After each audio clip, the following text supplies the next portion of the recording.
பல இடங்களில் பலவிதமான முறைகளில் இந்த பறை வாசிப்பு முறை நடைபெற்றுக் கொண்டிருக்கும். அது நடந்து கொண்டது. ஆனால்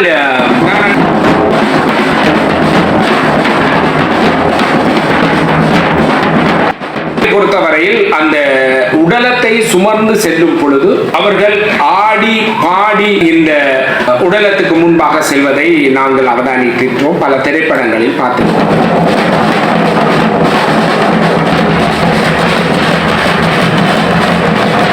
மரண வீட்டில் பறை வாசிப்பது ஏன் என்று சொன்னால் வெளியிலிருந்து அந்த உடலத்தை பார்ப்பதற்காக வருகின்றார்கள் என்பதை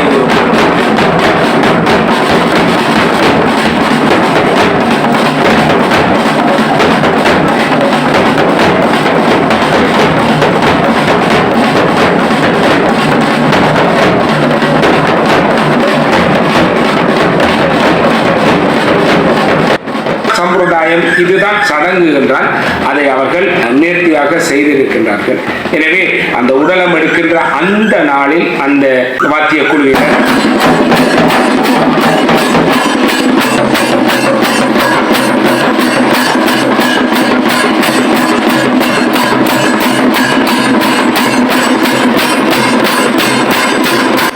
மட்டக்களப்பு மாவட்டத்திலும் அந்த பறை வாசிப்பவர்கள் செய்யும் நடவடிக்கை தான். ஆனால் இது கொஞ்சம் எப்படி சொல்றது, கொஞ்சம் நீண்டதாக இருந்தது.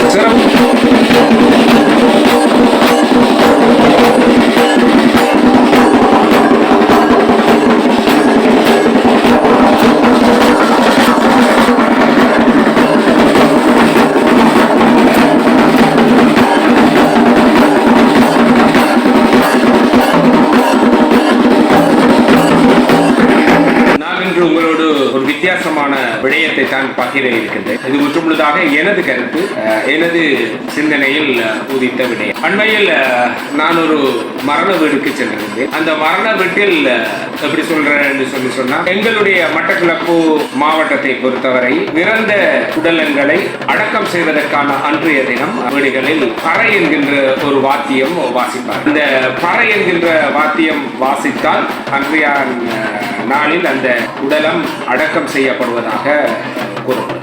மட்டக்களப்பை பொறுத்தவரை பல இடங்களில் பலவிதமான முறைகளில் இந்த பறை வாசிப்பு முறை நடைபெற்றுக் கொண்டிருக்கும்.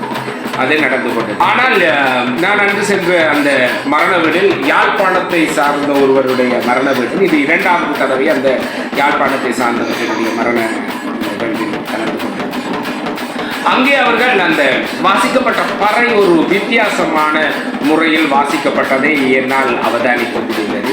ஒரு சோகமே உருவானது விடயமாக அல்லாமல் மிகவும் ஒரு சந்தோஷகரமான முறையில் அந்த வாசிப்பு இடம்பெற்றதாக நான் கருதுகின்றேன். எங்களுடைய கிறிஸ்தவ சமயத்தில் கூறப்படுகின்றது, மரித்தவர்கள் நிச்சயமாக உயிர் தெழுவார்கள். ஏனென்று சொன்னால் இயேசுநாதர் மரித்து 3ஆம் நாள் உயிர் தெழுந்ததாக அவர்கள் குறிப்பிடுகிறார்கள். எனவே அந்த மரணம் என்பது உயிர்ப்பின் ஒரு அடையாளம், சந்தோஷத்தின் ஒரு அடையாளம் என்று கூறுகின்றார்கள்.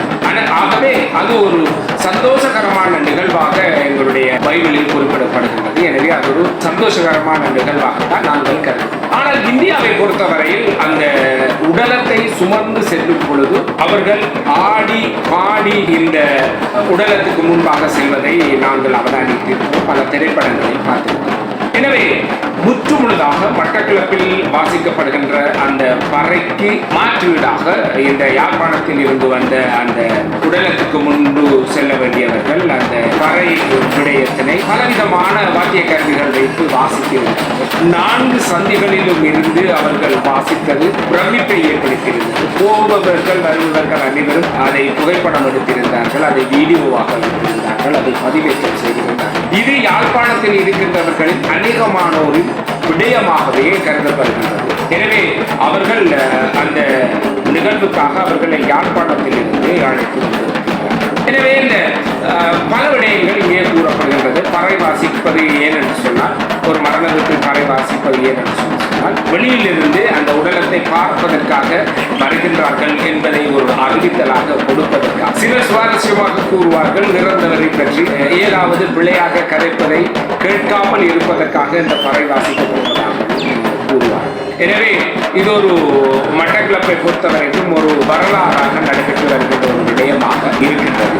அதிலிருந்து முற்றுமுழுதாக இந்த யாழ்ப்பாணத்தில் இருந்து வந்த அந்த பறை வாத்தியத்தை வாசிப்பவர்கள் வித்தியாசமான முறையில் வாசிக்கின்றதை என்னால் அவதானிக்க முடிந்தது. எனவே அவர்களே அதை வாசித்து அவர்களே ஆடி பாடி அந்த உடலத்துக்கு முன்பதாக செய்வதை பார்க்கும்போது எனக்கு இந்தியாவில் திரைப்படங்களை பார்ப்பது போல் இருந்தது. எனவே அந்த நிகழ்வு அந்த வீட்டாருக்கு ஒரு ஆறுதலாகவோ அல்லது ஒரு மகிழ்ச்சியான தருணமாகவோ இருந்ததாகவோ நான் கூற முடியாது. ஏனென்று சொன்னால் அவர்களுடைய மனநிலை எப்படி இருந்ததோ தெரியாது. ஆனால் இதுதான் முறை, இதுதான் சம்பிரதாயம், இதுதான் சடங்கு என்றால் அதை அவர்கள் நேர்த்தியாக செய்திருக்கின்றார்கள். எனவே அந்த உடலம் எடுக்கின்ற அந்த நாளில் அந்த வாத்திய குழுவினர் முழு நாளும் வாசித்தார்கள். முக்கியமாக இதில் அவதானிக்கப்பட வேண்டியது நாட்சந்தி முச்சந்தி போன்றவற்றில் அவர்கள் நின்று வாசித்து கொண்டே இருந்தார்கள். அவர்களுக்கு தேவையான அந்த கொடுப்பனவுகள் கொடுக்கப்பட வேண்டும். அந்த கொடுப்பனவுகள் கொடுக்கப்பட்டால் தான் அந்த வாசிப்பவர்கள் நிறுத்தி அடுத்த நகர்வை முன்னெடுப்பார்கள். இதெல்லாம் பார்க்கக்கூடியதாக இருந்தது. இது எமது மட்டக்களப்பு மாவட்டத்திலும் அந்த பறை வாசிப்பவர்கள் செய்யும் நடவடிக்கை தான். ஆனால் இது கொஞ்சம் எப்படி சொல்றது, கொஞ்சம் நீண்டதாக இருந்தது. சிறப்பான முறையில் அந்த உடலத்தை கொண்டு செல்லும் பொழுது அவர்கள் வாசித்தது ஒரு வித்தியாசமான எண்ணக்கருவாக இருந்தது. அவர்கள் வாசித்த சில வாத்தியங்கள் தொடர்பான விடயத்தை நான் உங்களுக்கு பதிவேற்றம் செய்கின்றேன். நீங்கள் பாருங்கள்.